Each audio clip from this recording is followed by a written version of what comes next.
Haleluya. Haleluya. Imana ni nziza ibihe byose. Izina ry'Imana nirihimbazwe. Reka dushime Imana muri uyu mugoroba iduhaye amahirwe yo guterana. Mukanya hari imvura nyinshi, nabonaga uko imanutse yari nyinshi cyane, ariko nibaza niba turi bugira amateraniro. Turashima Imana yuko yategetse ikirere. None duhaye amahirwe yo guterana muri uyu mugoroba. Izina ry'Imana rihabwe icyubahiro. Reka turebe abantu bari hano ni mugoroba. Turebe abantu bari hano ni mugoroba. Yego, Imana ibaha umugisha. Reka narebe nanone muri riteraniro. Mbese muri riteraniro twagize umugisha wo kugira abashyitsi. Nimba hari abashyitsi baje guterana natwe kuri uyu mugoroba mu cyubahiro cy'Imana yacu, reka bashyire ibiganza byabo hejuru maze tubakire abashyitsi. Mbese hari abashyitsi bahari? Ntabwo ndi kubabona, wenda mwebwe muri aho ngaho mushobora kundusha kureba neza mukababona, ariko uko byagenda kose nubwo badahari ariko n'ejo bazaza, si byo se? Kuko inzu y'Imana igomba kuba ari inzu yo gusengerwamo n'amahanga yose. Imana yacu ihabwa icyubahiro. Uyu munsi ndashaka kubanza kureba babandi bari bahareje. Ninde watwibutsa icyo twizeje? Abantu bari hano ejo twiziki. Yesu ashimwe. Nta muntu wibuka icyo twizejo ni mugoroba? Yego Bibiliya. Turashimira Imana ko yaduhaye ijambo ryayo ari ryo tuyobora. Twabonye yuko Bibiliya iyo tuyisomye itubesha guhitamo neza. Twabonye yuko Bibiliya ari iyoboye buri muntu wese uri ku isi. Twabonye ko Bibiliya ari cyo gitabo kivuga amateka ya mwene muntu, ivuga amateka yo kuremwa, yo gucungurwa, yo gucumura. Ibyo byose irabishyira ku ruhande kandi ikavuga n'amaherezo ya muntu. Bibiliya itwereka neza ko iyi mibabaro n'ibibazo tugirira ku isi atari ryo herezo ryacu, ahubwo iherezo ryacu bizarangira Yesu aje kuducyura atuvane muri iyi si y'agahinda. Imana yacu ihabwe icyubahiro. Muri uyu mugoroba dufite insanganyamatsiko nziza. Nanone insanganyamatsiko, niba ni mugoroba twaraye twize Bibiliya, uyu mugoroba ho dufite insanganyamatsiko itubwira ngo imico y'Imana. Haleluya. Imico yande? Imico y'Imana. Si imico y'Imana ushobora kwimenya gute? Twebwe turi ku isi, ushobora kwibaza ngo Imana ko tutayirebesha amaso, ni gute dushobora kumenya imico y'Imana? Noneho iyo turebye neza icyo Bibiliya itubwira yuko imico y'Imana tuyimenyera mu mategeko yayo yandikishije mu ijambo ryayo. Imana ihabwe icyubahiro. Niyo mpamvu tugiye kwifashisha Bibiliya maze turebe imico y'Imana. Duciye bugufi mureke dusenge. Mana yacu, data wa twese uri mu ijuru, mubyeyi mwiza utwitaho, udukunda cyane, icyubahiro kibi cyawe. Muri uyu mugoroba mwiza tugushimiye yuko ushimye ko mu ijambo ryawe wandikishije. Tugiye kurebera hamwe imico yawe, kandi iyo mico biradusaba ko natwe abana bawe ariyo tugomba kugira. Kandi nibyo koko, mwambari w'umwana agenda nka se. Niba twaraguhisemo tukaba twarizeye izina ryawe, bigatuma tuba abana b'Imana, tugomba kugenda nk'uko ugenda.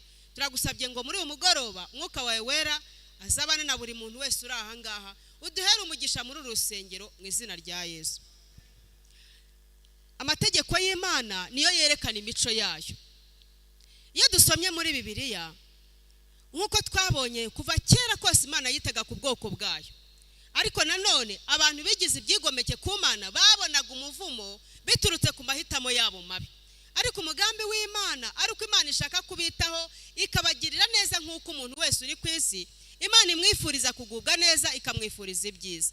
Nuko rero abahitagamo kuba mu ruhande rwayo bagahitamo kwisunga Imana, Imana nayo yababandararagaho ikabarinda ibyago n'amakuba, ikabarinda kubabara. Bona nubwo imibabaro imwe n'imwe ishobora kubageraho kubera yuko bari ku isi, ariko ndashima Imana yuko twabonye ko Imana yagiye irokora ubwoko bwayo mu bihe bikomeye. Imana ihabwe icyubahiro. N'uyu munsi Bibiliya iratwereka yuko igihe cyose dukomeje amategeko y'Imana, kuko ariyo mico yayo, dushobora kugubwa neza turi ku isi, kandi amaherezo tukazagira n'ejo hazaza heza. Imana yacu ihabwe icyubahiro.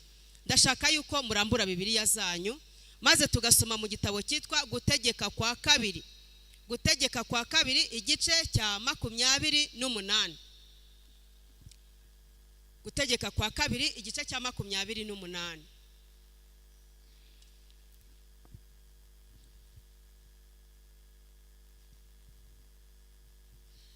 Bese mwahageze?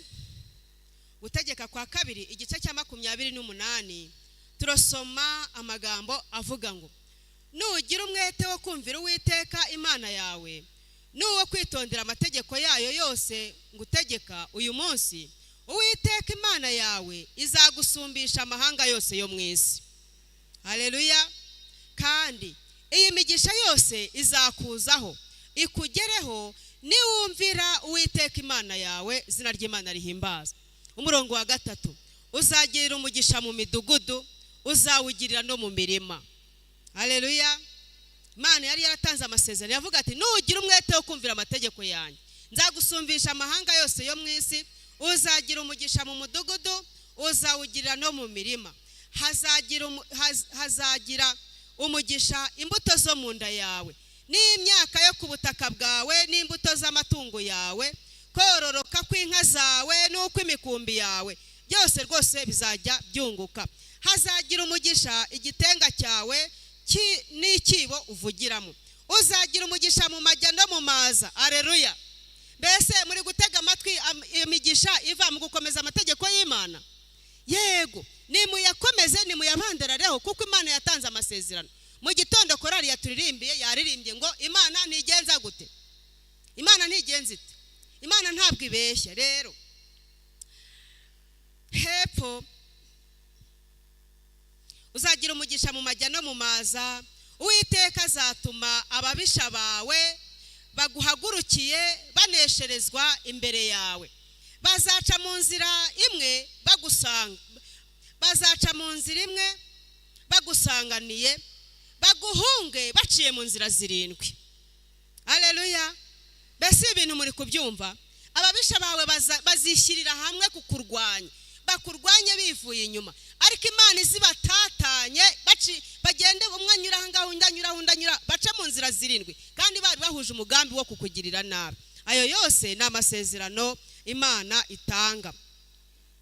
Umurongo ukurikira, umurongo wa 8, Uwiteka azategeka umugisha kuba mu bigega byawe no mu byo ugerageza gukora byose, kandi azaguhera umugisha mu gihugu Uwiteka Imana yawe iguha. Imana ihabwa icyubahiro.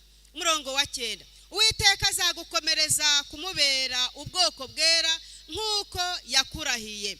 Niwitondera amategeko y'Uwiteka Imana yawe ukagendera mu nzira ikuyoboye, amahanga yo mu isi yose azabona yuko witiriwe izina ry'Uwiteka agutinye.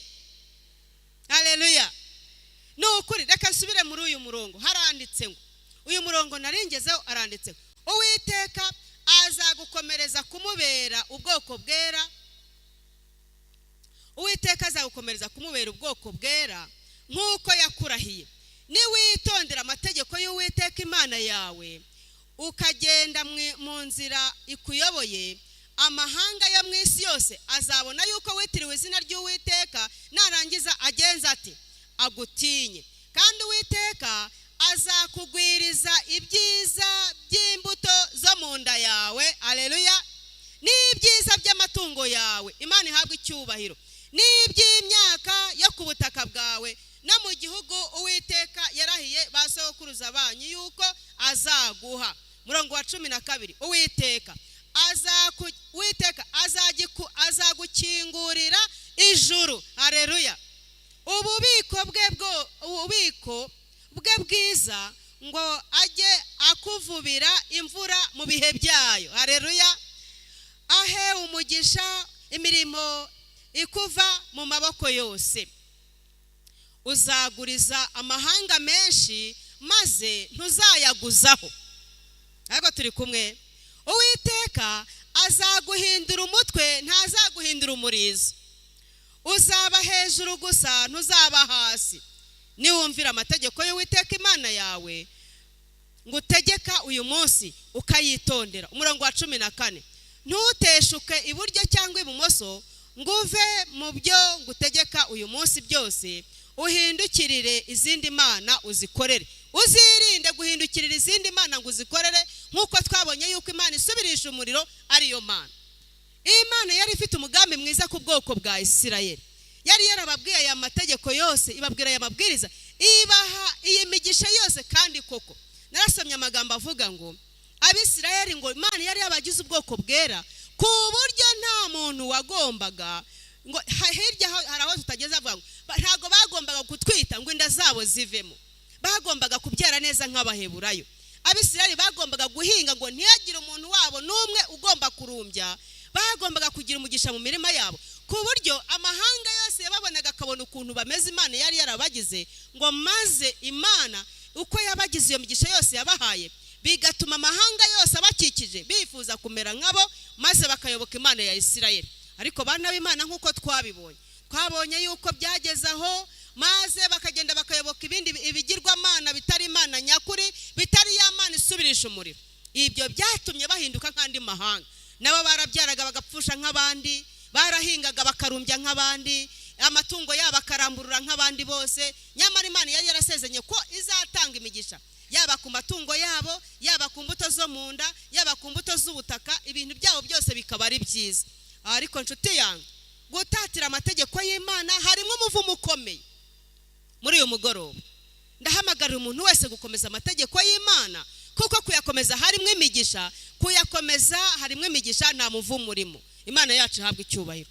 Nyamara kuyateshuka ukayaca ruhande, ugasuzugura Imana ukayitesha agaciro, reka mbabwire, yewe naritegereje nsanga kwigomeka ku Mana no kuyitesha agaciro, ntabwo Imana igita agaciro, umuntu niwe utagaciro. Bityo rero nimureke muri uyu mugoroba duhitemo kujya mu ruhande rw'Imana, maze iyi migisha yose nk'uko Imana ibisezeranye, iyi migisha yose izatuzaho. Imana ihabwa icyubahiro. Rero none Imana ko yandikishije iri jambo ryayo, nyamara kuri aya mategeko ni icyitonderwa, kuko Bibiliya tubwira ko Imana yajyaga ihumekera umwuka wayo mu bahanuzi maze bakandika, ariko igeze ku mategeko y'Imana ikoresha urutoki rwayo ubwayo bariyo yiyandikira. Reka dusome mu Kuva igice cya 31 maze turebe uko amategeko yatanzwe. Murongo igice cya 31, Kuva igice cya 31 umurongo waho wa 18.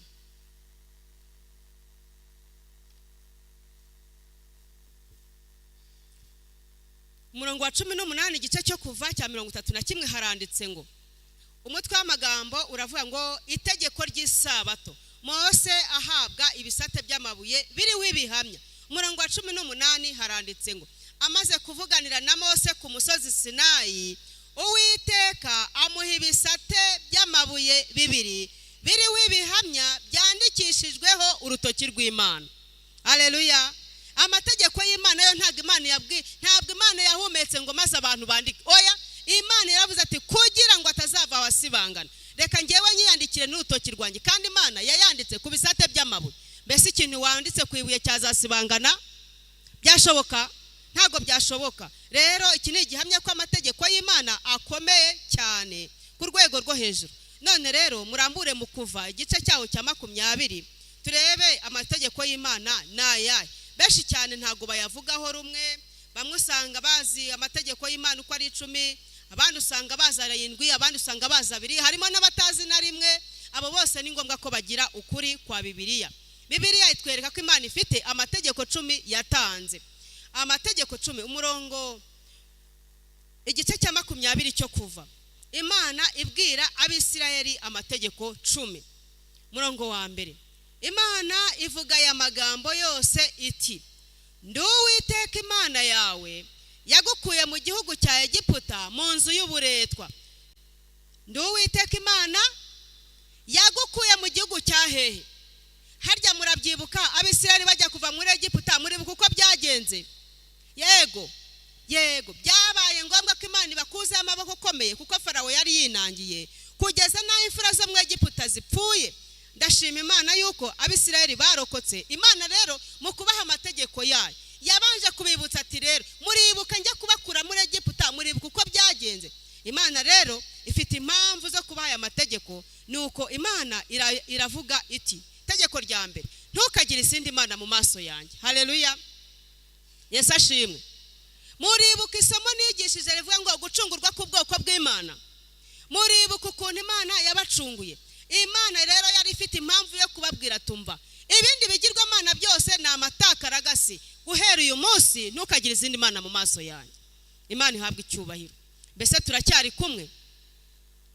Murongo ukurikiraho uratubwira itegeko rya kabiri. Itegeko rya kabiri ribuzanya gusenga ibishushanyo. Ibishushanyo ntacyo bimaze. Ikintu icyo ari cyo cyose wakwifashisha mu gusenga ntacyo kimaze. Igifite icyo kimaze ni Imana yo mu ijuru, kuko ariyo Mana yonyine ishobora gusubiza. Itegeko rya kabiri riravuga ngo ntukiremere igishushanyo kibajwe, cyangwa igisa n'ishusho yose iri hejuru mu ijuru, cyangwa hasi ku butaka, cyangwa mu mazi yo hepfo y'ubutaka. Ntukabyikubita imbere, ntukabikorere, kuko Uwiteka Imana yawe ndi Imana ifuha, mpora abana gukiranirwa kwa base, nkageza ku buzukuruza n'ubuvivi bw'abanyanga, nkababarira abankunda bitondera amategeko yanjye, nkageza ku buzukuruza babo bibihe igihumbi. Imana ihabwa icyubahiro. Iri ni itegeko rya kabiri. Imana yabuzanyize gusenga ibishushanyo. Mbese hari abantu bajya bifashisha ibishushanyo bagiye gusenga? Yego, bajye bamenya neza ko Imana muri Bibiliya yera yashyizemo amategeko yayo, kandi itegeko rya kabiri ritubuza gusenga twifashishije ikintu icyo ari cyo cyose cyitwa igishushanyo. Nubwo cyaba kimeze gute, nubwo cyaba gisize izahabu, nubwo cyaba gisa n'abazungu, nubwo cyaba kimeze gute, igishushanyo icyo ari cyo cyose Imana irakibuzanye. Itegeko rya gatatu riravuga ngo ntukavugire ubusa izina ry'Uwiteka Imana yawe, kuko Uwiteka atazamubara nk'utacumuye uvugiye ubusa izina rye. Haleluya, uramenye, ntukavugire ubusa izina ry'Uwiteka Imana yawe. Narasomye mu gatabo kitwa Amategeko 10 amagambo avuga ngo kuvugira ubusa izina ry'Uwiteka Imana yawe ni ukuvuga ibyo udakora. Biroroshye cyane ko abantu bashobora gutondekanya amagambo y'Imana bakayavuga, ariko bana b'Imana, kugira ngo uvugire ubusa izina ry'Uwiteka Imana yawe, kwa kundi abantu bakirirwa barahira n'abarahira ibinyoma bakirirwa barahira, ibyo bintu Bibiliya irabibuzanya. Umurongo wa 4 rero uratubwira itegeko ry'isabato. Itegeko rya 4 riri mu mategeko 10. Haranditse ngo wibuke kweza umunsi w'isabato, mu minsi 6 ujye ukora, aba ari ukoreramwe imirimo yawe yose, ariko wa 7 niwo sabato y'Uwiteka Imana yawe. Haleluya, ntukagire umurimo wose uwukoraho, wowe ubwawe cyangwa umuhungu wawe cyangwa umukobwa wawe cyangwa umugaragu wawe cyangwa umuja wawe cyangwa itungo ryawe cyangwa umunyamahanga wawe uri iwanyu, kuko iminsi 6 ari Uwiteka aremeyemo ijuru n'isi n'inyanja n'ibirimo byose, akaruhuka ku wa 7. Nicyo cyatumye Uwiteka aho umugisha umunsi w'isabato akaweza. Haleluya, nyabuneka, kuko mu minsi 6 niyo Uwiteka aremeye mu ijuru n'isi n'ibirimo byose. Ubwo dusubiye mu gice cya mbere cy'itangiriro, mugende murebe mu gice cya mbere cy'itangiriro, murasanga urutonde rw'ibintu byose Imana yaremye. Buri kintu cyose turebesha amaso ku isi giye gifite umunsi cyaremweho. Muzagende mu itangiriro mugende mubirebemo. Bana b'Imana, Imana mu munsi wera w'isabato mukuri itanga mu mategeko 10, mu itegeko rya 4 rivuga umunsi w'isabato. Imana yashakaga kutwereka yuko ibintu byose yabiremye mu minsi 6, kandi Imana natwe ikaba yaraducunguye tuzabigeraho. Rero kubera iyo mpamvu Imana ishaka yuko mu ntekerezo zacu buri munsi, buri sabato, buryo iyo tuje aha ngaha tuba turi kwibuka kuremwa kwacu no gucungurwa kwacu. Imana ihabwa icyubahiro. Rero ni umunsi ngaruka cyumweru, ni umunsi Imana yashimye ko tutazajya twibagirwa ibitekerezo bitwereka imbiza ku Mana, maze Imana ikatwiyereka, ikongera ikadusubizamo imbaraga, ikadusubizamo ubuzima. Icyumweru cyose twari tumaze twararushye dufite stress, maze uwo munsi zikagabanuka, imibiri yacu ikongera igasubirana imbaraga, tugasubira mu mirimo yacu y'icyumweru turi bazima. Imana ihabwa icyubahiro. Yesu ashimwe. Bana b'Imana, reka mbabaze, mbese Imana yagize neza kuduha umunsi w'ikiruhuko? Rero itegeko rya gatanu riravuga ngo wubahe so na nyoko kugira ngo uramire mu gihugu Uwiteka Imana yawe iguha. Haleluya. Iryo ni itegeko rya gatanu mu mategeko 10 y'Imana. Ndashima Imana yuko mu mategeko yayo yashyizemo n'itegeko rirengera ababyeyi. Abana basuzugura ababyeyi bamenye neza ko mu mategeko 10 baba bishe itegeko rya gatanu. Bityo rero Imana ishaka yuko dukomeza amategeko yayo harimo n'itegeko ryo kubaha ababyeyi. Itegeko rya gatandatu turavuga ngo ntukice. Itegeko rya 7 rikavuga ngo ntugasambane. Itegeko rya 8 rikavuga ngo ntukibe. Itegeko rya 9 rikavuga ngo ntugashinje ibinyoma mugenzi wawe. Haleluya. Ntukagenze ute? Ntugashinje ibinyoma mugenzi wawe.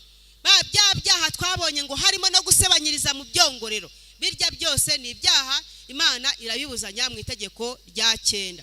Itegeko rya 10 riravuga ngo ntukifuze inzu ya mugenzi wawe, ntukifuze umugore wa mugenzi wawe cyangwa umugaragu we cyangwa umuja we cyangwa inka ye cyangwa indogobe ye cyangwa ikindi kintu cyose cya mugenzi wawe. Nyabuneka itegeko rya 10 riravuga ngo ntukagenze gute?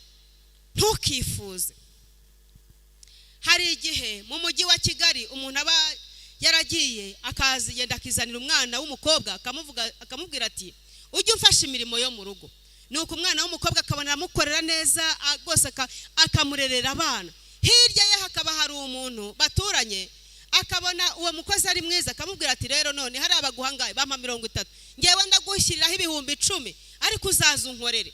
Nuko akabatwaye umukozi we akabaramo umukuyeho. Bana b'Imana Bibiliya nabyira yibuzanya ngo ntukifuze n'umuja we, ntukifuze n'inka ye, ntukifuze n'itungo rye. Nta kintu na kimwe cya mugenzi wawe ugomba kwifuza. Kwifuza ni icyaha gikomeye. Akani nicyo cyaha yazize kwifuza ibyashinganywe. Kandi Imana yari yarabibuzanyije mu mategeko yayo uko ari 10. Bana b'Imana turahangaha amategeko y'10 ari muri Bibiliya. Bibiliya yariyo yose waba ufite ugenda uyisome urabisangamo. Muri Bibiliya ntagatifu aya mategeko yanditsemo yujuje ubuziranenge. Muri Bibiliya y'Abayehova aya mategeko yanditsemo. Muri Bibiliya y'Abisilamu muri Korowani aya mategeko yanditsemo. Buri wese agenda afate Bibiliya ye afite ayasome arayasangamo. Imana ihabwe icyubahiro. Kuri uyu mugoroba nta kintu Imana yaduhishe. Rero turi kwihuta iyo dusomye muri Matayo igice cya 5:17. Mbese ko Yesu nawe yaje ku isi, kandi ko Yesu yaje ku isi aje gukomeza amategeko y'Imana, aje kuyashyira mu bikorwa. Yesu bundi yaje gupfira umunyabyaha ku musaraba, kuko umunyabyaha gukomeza amategeko y'Imana byari byarananiranye, byari byaramunaniye. Ariko Yesu araza yemera kwitambikira umunyabyaha kugira ngo umunyabyaha abone agakiza. Yesu ashimwe. Bityo rero icyazanye Yesu kwari ukugira ngo ubutabera n'imbabazi byegerane. Byari ukugira ngo umunyabyaha wacumuye wishe amategeko y'Imana ashobore kubona agakiza binyuze muri Yesu Kristo. Iyo amategeko y'Imana Yesu ataza kuyahesha agaciro, ntago amategeko y'Imana yari kuba afite agaciro. Rero muri Matayo igice cya 5, twihute cyane, twihute muri Matayo igice cya 5. Matayo igice cya 5 ku murongo wa 17. Murongo wa 17 haranditse ngo umutwe w'amagambo uravuga ngo Yesu ntiyazanywe no gukuraho amategeko. Reka mbabaze, mbese muri iyi minsi yacu muri iki kinyejana turimo mujya mwumva abantu bavuga yuko amategeko y'Imana yakuweho? Yesu ashimwe. Aba turi kumwe mugire mutya. Mujya mwumva abantu bavuga ko amategeko y'Imana yakuweho, yuko atari kiri ngombwa kuyakomeza? Ariko reka mbanze mbibariza ikibazo. Ibaze turamutse nibura iminota 5, nanjye ngo 5, haramutse habayeho umunota umwe gusa amategeko y'umuhanda agakurwaho. Yesu ashimwe. Amategeko y'umuhanda akagenza gute? Agakurwaho. Maze muri ziriya feruje bakavuga ati nta feruje ikiriho, buri wese anyura ahashaka. Ndababwiza ukuri ko wabona mu minota mikeya intumbi zirambaraye mu muhanda. Nibyo cyangwa sibyo? Kubera ko ayo mategeko yakuwe. Noneho reka twibaze, turamutse tubaye muri iki gihugu cy'u Rwanda maze bakavuga ati mu minota 5 yonyine ubu nta mategeko akigenga igihugu cyacu, buri wese akora ibyo ashaka, rahira ko wagera iwawe. Iwanyu wahagera? Yesu ashimwe. Amategeko amategeko y'u Rwanda aramutse akuweho umunota umwe gusa maze abantu bakabitangaza abantu bakabimenya ubu dutashye twagera iwacu amahoro. None se mwebwe mutashye basize bakinze basanga ibintu urugi rukinze nk'uko byari bimeze kubera ko nta tegeko rikibagenga. Basanga umuntu wese kuko ari gukora ibyo ashaka, basanga abajura bagiye kwiba, basanga abantu bafasha abagore ku ngufu, abana ntago mwakongera. Reka nkubwire amategeko y'Imana, Imana yacu ihambwe icyubahiro kuko asobanura imico yayo kandi imico yayo ni y'urukundo. Rero 5 umurongo wa 17 haranditse ngo mwitekereza ko naje gukuraho amategeko cyangwa ibyahanuwe. Sinaje kubikuraho ahubwo naje kubisohoza. Haleluya. Kandi ndababwira ukuri yuko ijuru n'isi kugeza aho bizashirira amategeko atazavaho inyuguti imwe cyangwa agace kayo gato kugeza aho byose bizarangirira. Imana ihabwe icyubahiro. Umurongo wa 19 nuko uzica rimwe muri ayo mategeko naho ryaba ryoroheje ya nyuma y'ayandi akigisha abandi kugira batyo mu bwami bwo mu ijuru azitwa mutoya rwose, ariko uzayakomeza akayigisha abandi mu bwami bwo mu ijuru azitwa mukuru. Imana ihabwe icyubahiro. Reka nkubwire muri Bibiliya ntagatifu ho haranditse ngo uzica ayo mategeko, uzica ni itegeko rimwe kandi akigisha n'abandi kuyica, ngo nguwo rwose ngo azitwa igiseswa mu ngoma y'Imana. Rero najya ngo mbabwire ngo mu ijuru nta muto n'umukuru uzabayo, twese tuzaba tunyuzwe. Najya ngo mbabwire rero uyu nguyu wisha amategeko y'Imana ntabwo azarinda nagerayo. Muri Bibiliya ntagatifu niho bavuga ngo wica amategeko y'Imana ngo azaba igiseswa. Igiseswa mwebwe murabizi iyo mugiye gutera ibirayi muragenda mukajonjora mugakuramo ibirayi byiza akaba ari byo mutera. Igiseswa ni ikijonjore. None mbabaze ikijonjore barakirya? Ikibore barakirya? Ikibore barakijugunya. Bana b'Imana ndabinginga muri uyu mugoroba ngo imitima yacu tuyigarure ku mategeko y'Imana tuyakomeze kugira ngo muri iyi si ubwo adafite uyarengera twebwe tuyarengere mu izina rya Yesu. Yesu ashimwe. Mbese munteze amatwi murebe hano mbabwira akantu. Ibisate bibiri by'amategeko y'Imana yarariho. Igisate cya mbere cyari kiriho amategeko 4, igisate cya kabiri kiriho amategeko 6. Igisate kiriho amategeko 4 kuri iyi si ya rurema nta kirengera afite.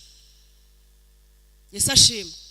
Ariko turi kumwe nta kirengera agenje ate? Nta kirengera afite. Ariko andi mategeko yandi asigaye ku gisate cya kabiri amategeko 6 yose kirengera. Kuri iyi si niyo yishe baraguhana. Ariko amategeko y'Imana 4 abanza ntabwo nta muntu ujya uhana umuntu wisha ayo mategeko. Icya mbere itegeko rya mbere riravuga ngo iki? Ntukagire izindi mana mu maso yanjye. None se ntago twabonye ko Abisirayeli bagize ibigirwamana byinshi bakarunda bagashyiraho ngaho. N'uyu munsi abantu bafite ibigirwamana byinshi ariko ibyo bintu ntibashaka ko hari n'umuntu bivugaho. Mbese hari gereza ifungirwamo abantu bafite izindi mana basenga? Yesu ashimwe. Hari umuntu ufite gereza bafungiramo? Ntawe. Mbese muri iyi minsi mbese abantu bajya basenga n'ibishushanyo? Yego. Mbese abantu basenga bifashishije ibishushanyo hari gereza bafungirwamo? Wapi. Mbese abantu bavugira ubusa izina ry'Uwiteka Imana birirwa barahirana hariya mu muhanda kuvuga ngo nuko ese abo ngabo nabo hari gereza bafungirwamo? Ashimwe. Ikintu ndi kuvuga muri kucyumva?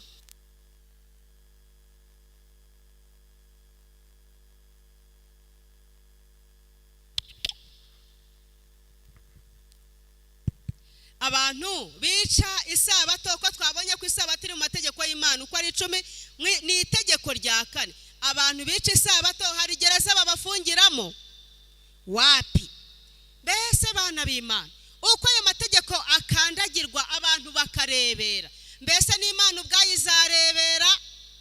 Oya, ntabwo bishoboka. Imana izacira urubanza. Imana iracyahagaze ku kuri kwayo, iracyahagarariye amategeko yayo. Izacira urubanza, ubutabera bw'Imana buzakora kuba amategeko yayo. Nyamara mbese itogeze ku itegeko rya 6. Mbese umuntu wishe undi baramufunga? Yego. umuntu wishe undi arafungwa. Ubwo itegeko rya gatandatu ntirirengewe. None mbabaze, uwishe itegeko rya karindwi rivuga ngo ntugasambane, nubwo babikorera mu bwihisho ntibagaragare, ariko uwafatanywe igihanga uwo bafashe asambana baramufunga. Yego, baramufunga. Mugabo agiye gusambana agaca umugore w'inyuma bagafatwa, barabafunga rwose kuko amategeko arabihanira. Bana b'Imana, nubwo ku isi hari abantu batarengera amategeko y'Imana, ariko Imana yo yiteguye kurengera amategeko yayo. Imana yacu ihabwa icyubahiro. Rero Yesu yavuze ko amategeko ye atazavaho n'agace kamwe k'inyuguti igihe isi yose ikiriho. None reka mbabaza, ijuru n'isi byari byashira wapi? Bityo rero amategeko y'Imana aracyariho, izina ry'Imana rihimbazwa. None rero muri Yohana igice cya 14 ho haratubwira iki? Yohana 14, turi kwihuta. Yohana 14 haratubwira iki kuri aya mategeko? Yohana 14 umurongo wa 15 haranditse ngo nimunkunda muzitondera amategeko yanjye, nanjye nzasaba Data, nawe azabaha undi mufasha wo kubana namwe ibihe byose, niwe Mwuka Wera w'ukuri. Ntibishoboka ko ab'isi bamuhabwa kuko batamurora kandi batamuzi, ariko mwebweho muramuzi kuko abana namwe kandi azaba muri mwe. Haleluya. Hano haranditse ngo nimunkunda muzitondera amategeko yanjye, kandi nimuyitondera nzasaba Data, nawe azabaha undi mufasha. Imana ihabwa icyubahiro. Yesu ashimwe. Hari ikintu nshaka ko mwumva, ni inzego eshatu. Icya mbere, tuzabanza dukunda Imana. Icya kabiri, tuzakomeza amategeko yayo. Icya gatatu, tuzahabwa Mwuka Wera. Yesu ashimwe. Mbese murabyumvise? Nicyo gituma ab'isi batazamuhabwa kuko batamurora ndetse batamumenya. Rero igihe cyose dukunze Imana tugakundana n'amategeko yayo, Imana izatwohereza Mwuka Wera wo kutuyobora mu kuri kose. Izina ry'Imana yacu rihimbazwe. Rero muri Yakobo igice cya 2 umurongo wa 10, reka naho tuhagiye twumve icyo Yakobo yavuze ku mategeko y'Imana. Yakobo we yabivuzeho iki? Yakobo igice cya 2 umurongo wa 10. Igice cya 2 umurongo wa 10, Yakobo haranditse ngo, umutwe w'amagambo uravuga ngo amategeko agomba kumvirwa kumaramaje. Umuntu wese witondera amategeko yose agasitara kuri rimwe aba yacumuye yose. Kuko wavuze ati ntugasambane, niwe wavuze ati ntukice. Nuko rero nudasambana ariko ukica, uba ucumuye amategeko y'Imana yose. Yesu ashimwe. Benshi cyane baravuga bati ngewe ndizera kandi rwose nkunda Imana, nkunda Yesu. Akamubwira ati none mbese ko wica amategeko y'Imana? Akakubwira ati icyo mfa nuko nizera Yesu, kandi uzarebe sindoga, sinsambana, siniba, sinica, nta mategeko y'Imana nyinshi. Nyamara wajya kureba ugasanga yica isabato, ugasanga asuzugura ababyeyi, ugasanga asenga yishingirikije ku bishushanyo. Ibyo byose Imana yarayibuzanyije. Bibiliya iratubwiye ngo iyo wishe rimwe yose uba uyarimbuye. Oya, rwana intambara yo kuyakomeza, rwana intambara yo kwirinda icyaha, rwana intambara yo kwegerana na Yesu, kuko umugaragu w'Imana Paulo yaravuze ngo nshobozwa byose na Kristo umpa imbaraga. Nurwana intambara yo gukomeza amategeko y'Imana, Imana izakwambika imbaraga. Imana yacu ihabwa icyubahiro. Abaroma igice cya 7 ho haratubwira ngo iki? Ndi kwerekeza ku musozo, ndashaka ko umuntu wese atega amatwi. Abaroma igice cya 7. Abaroma igice cya 7. Abaroma igice cya 7 umurongo wa 7. Ndarangiza gusoma isomo. Hano imbere hari abasore 2, nshaka abandi bantu 5 babe 7. Ndangize gusoma rino somo bahagaze hano. Abaroma igice cya 7 umurongo wa 7. Ko nta bantu ndi kubona, nta bantu bahari.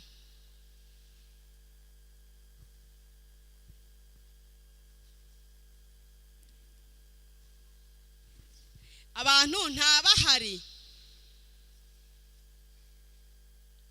Abantu 7. Abaroma igice cya 7 umurongo wa 7 haranditse ngo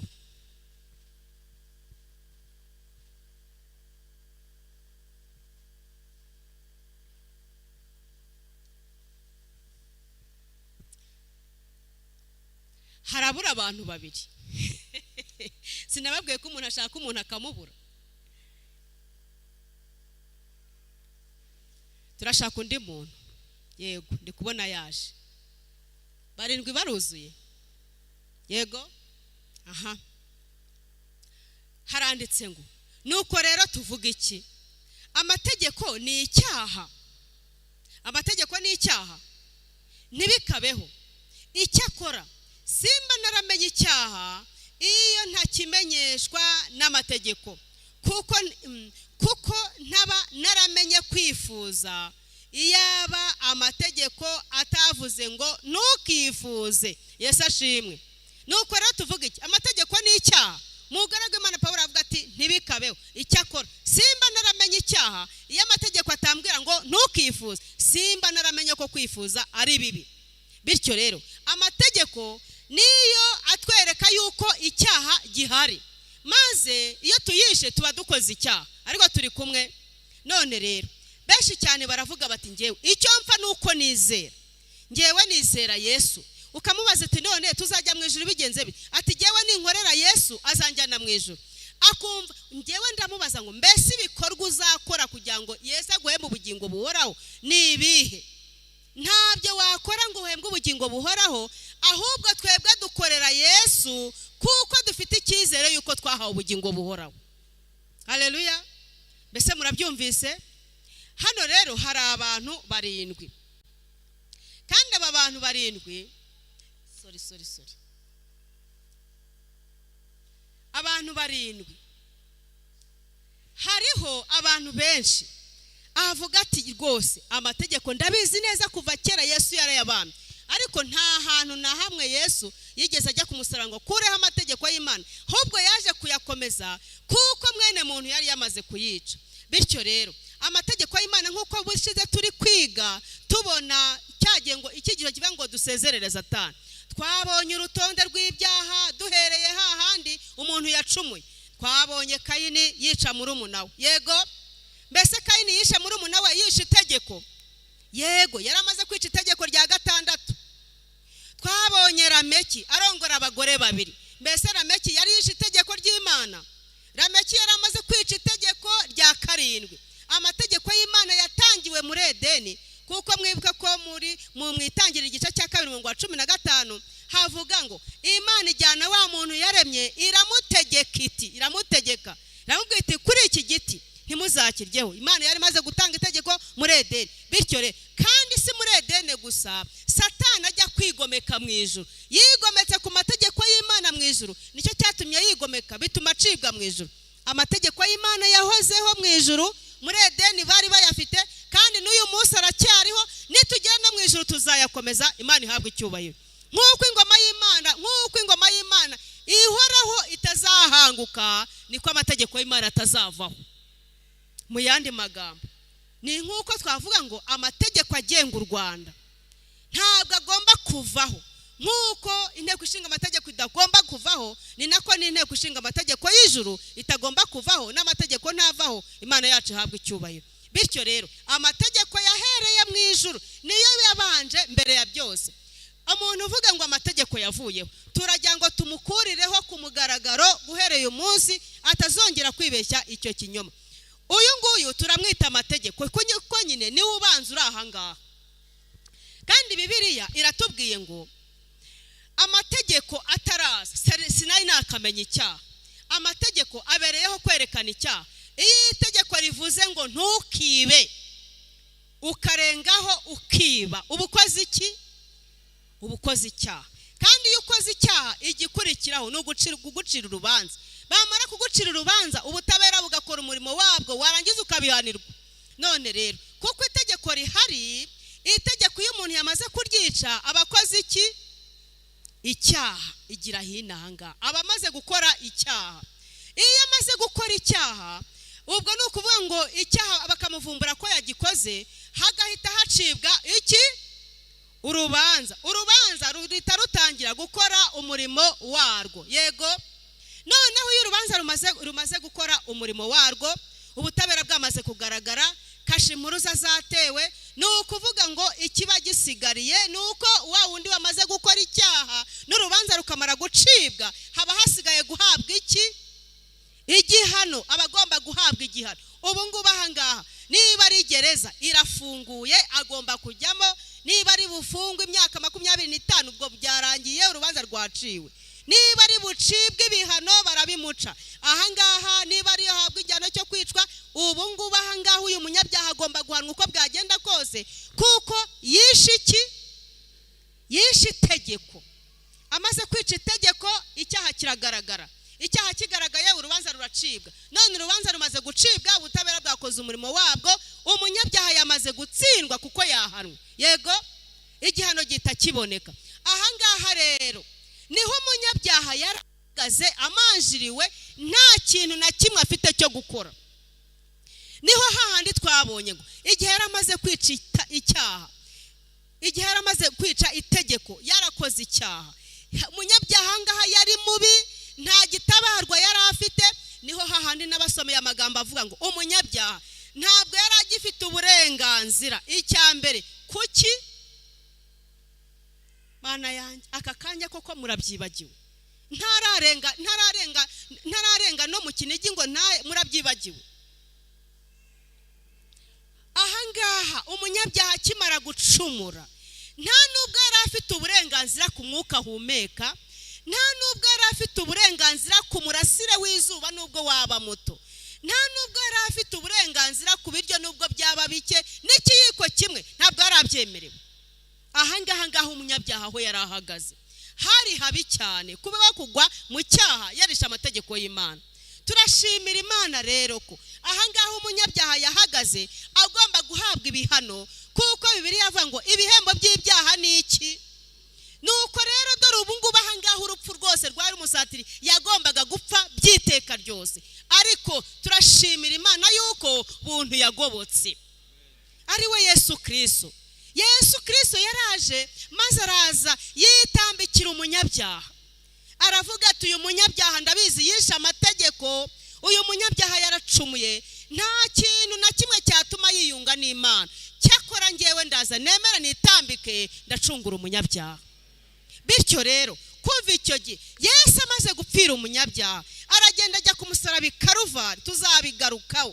Aragenda ajya ku musaraba i Karuvari, maze agenda ari intama w'Imana ukuraho ibyaha by'abari mu isi. Aragenda atarigeze acumura imyaka yose yabaye hano ku isi, abana n'abanyabyaha bamugirira nabi, ariko aremera agorwa n'ubwo buzima bugoye. Kubwa nyuma Yesu ajya Karuvari, abamba amaboko ye bayatera imisumari, maze bamwambika ikamba ry'amahwa mu mutwe, bamutera imisumari ku birenge. Ariko aravuga ati kama mbaya umunyabyaha agomba acungurwe. Nuko Yesu aremera aritanga. Aho ngaho muri uwo mubabaro umeze gutyo, uko kubabara gukomeye Yesu yagize, niho hagiye maze bamukubise icumu mu rubavu. Turashimira Imana yuko havuyemo itorero. Haleluya. Havuyemo itorero, bana b'Imana. Itorero uyu munsi turiho, uyu munsi turi kurya neza, uyu munsi turi kwambara neza, uyu munsi turi guhimbaza Imana, uyu munsi turi kubwiriza, uyu munsi turi kwirira bya biryo kuko tubifitiye uburenganzira. Uyu munsi akazuba karava kakaturasira kuko Yesu yaducunguye.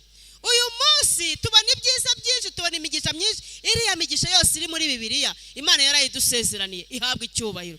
Ibyo byose byavuye kuko Yesu yacunguye itorero. Bityo rero kuva itorero rimaze gucungurwa, turashimira Imana ko mu itorero ry'Imana Yesu yacunguye ariho havuyemo ababwiriza,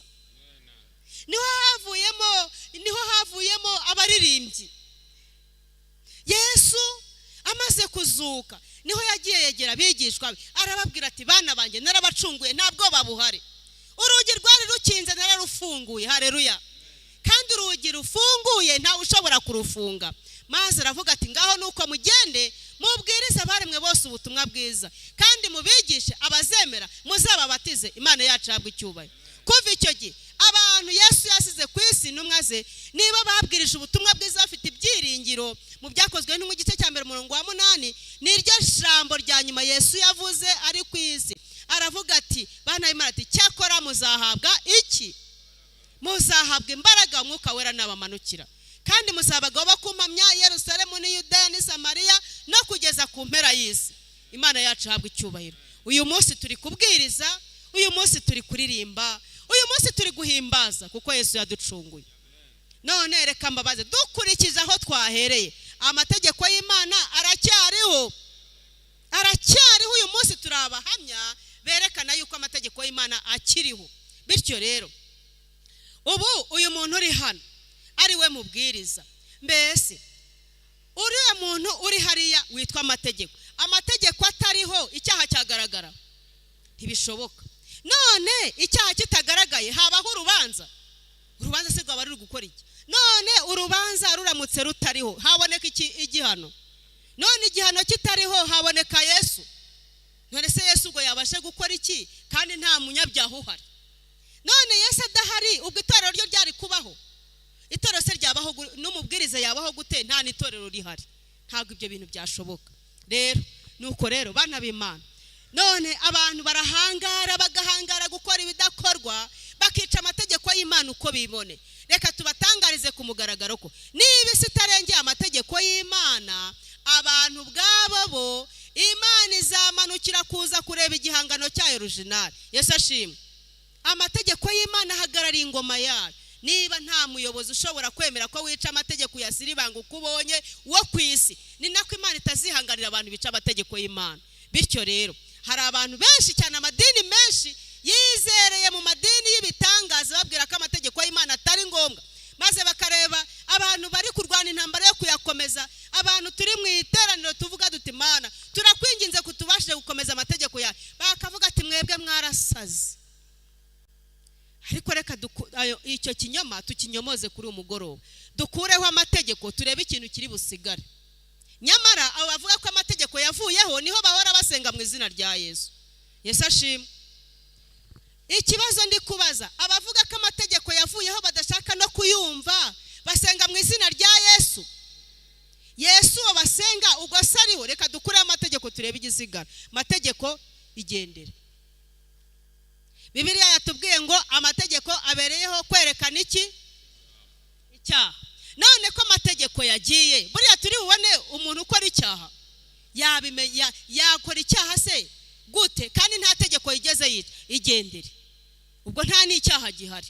Niba nta cyaha gihari urubanza ruzacibwa wapi? Yicarire. Niba nta tegeko akaba ari nta cyaha, akaba ari nta rubanza, hazaboneka igihano kivuye he? Igendere. Niba nta tegeko akaba ari nta cyaha, nta rubanza, nta uri buhabwe igihano, Yesu wazaza. Yesu buriya yaraje, baba bahakanye ko Yesu atigeze agera ku isi atacunguye n'umunyabyaha. Igendere. Niba na Yesu nta uriho, buriya itorero ryaba rihari? Shwida. Niba nta n'itorero ubwo nta n'umubwiriza. Nimwigendere. Murakora cyakora iki hano? Yesu ashimwe. Bana b'Imana, muri aya masaha twebwe turabahamya ku mugaragaro, turacyahamya yuko amategeko y'Imana akiriho, kandi ko isi yose igomba guhamagarirwa kuyakomeza igahesha Imana icyubahiro. Isomo risoza turarisanga mu Baheburayo igice cya 8. Abaheburayo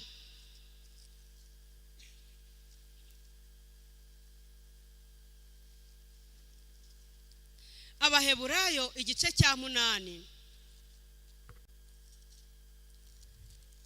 umurongo waho wa 10 haranditse ngo kuko iri sezerano ari ryo sezerana n'inzu ya Isirayeli.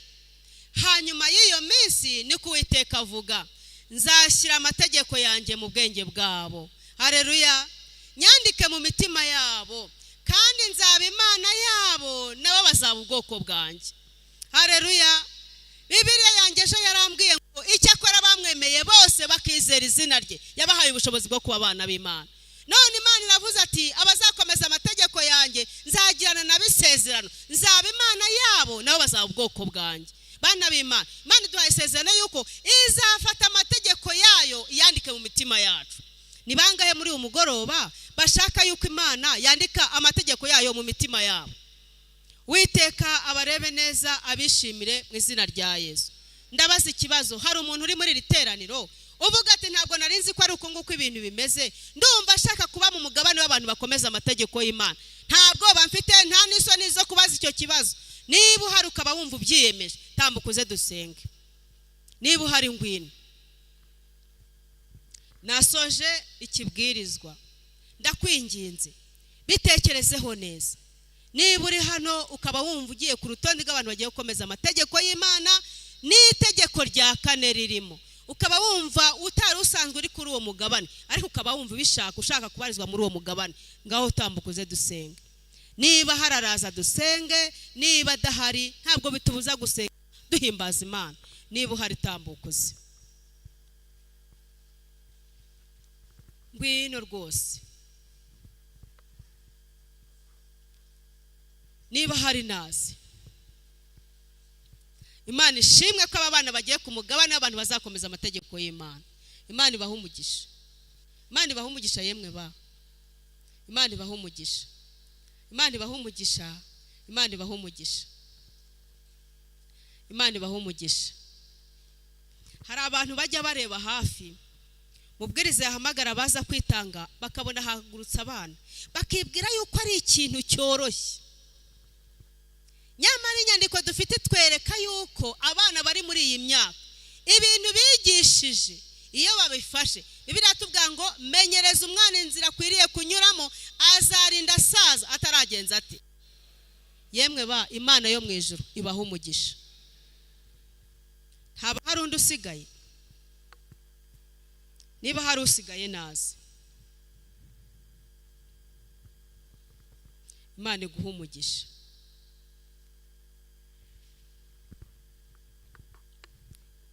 Muhaguruke dusenge.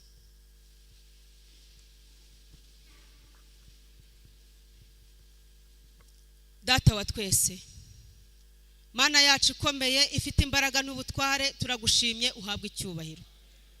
Tugushimiye ko muri iri teraniro twongeye kumenya neza yuko amategeko yawe atazavaho n'agace k'inyuguti na kamwe, uhabwe icyubahiro. Tugushimiye ko duhishuriye yuko ingoma yawe nk'uko yahozeho kandi zabizahoraho iteka ryose. Tugushimiye ko n'amategeko yawe atazavaho, uhabwe icyubahiro. Uyu mugoroba tukugiriyeho umugisha. Turakwinginze ngo turebane amaso y'imbabazi. Kandi wavuze neza ko ijambo ryawe ritazagenda ubusa. Mwami Imana, riravuzwe, aba bana batoya bararyumvise, none bamaze kuvumbura ko amategeko yawe yanditse mu ijambo ryawe. Mwami Imana, bandahamagaye none baritanze kandi bitanze bamaramaje. Aba bana batoya ubaha umugisha. Kandi ahazaza habo ni wewe wenyine ushobora kurondora ukamenya ahazaza habo. Aba bana batoya barimo abayobozi b'itorero. Aba bana batoya barimo ababwiriza. Mwami Imana, ndakwinginze ngo imigambi yabo bafashe mu buryo bwabo bwa cyana uyishyigikire. Mana yacu, mu miryango yabo turabasengeye. Ubahe kuba abana bakugandukira. Mu byiciro bya jiya ubahe kuba abana bagukunda. Mwana Imana yacu, mu cyiciro cy'abana ubahe kugukorera. Impano zabo zagure, mu miryango yabo zagure. Ababyeyi babo turabasengeye ngo igihe bazajya baba bari kurwana intambara yo kubishyurira amashuri, uzajya ubaha minerivare. Kandi Mwami mwiza, igihe ababyeyi babo bazajya barwana intambara, aba bana bari kurwana n'ibibazo by'isi Satani ashaka kubakurura, ndakwinginze ngo ujye barwanira intambara ikomeye, kugira ngo abana bazabana bakubahisha kuri iyi si, ku iherezo tuzahabwa ubugingo. Urakoze rero kuko mvishe gusenga kwacu, twese tukugirireho umugisha mu izina rya Yesu. Ujye kwiyicarira.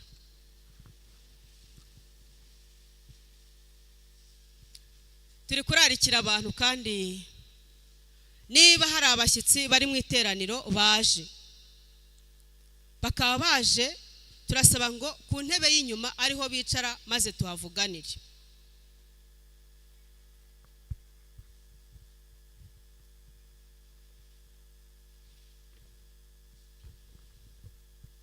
Ese ashimwe, katureba abashimye Imana kubw'aya materaniro meza.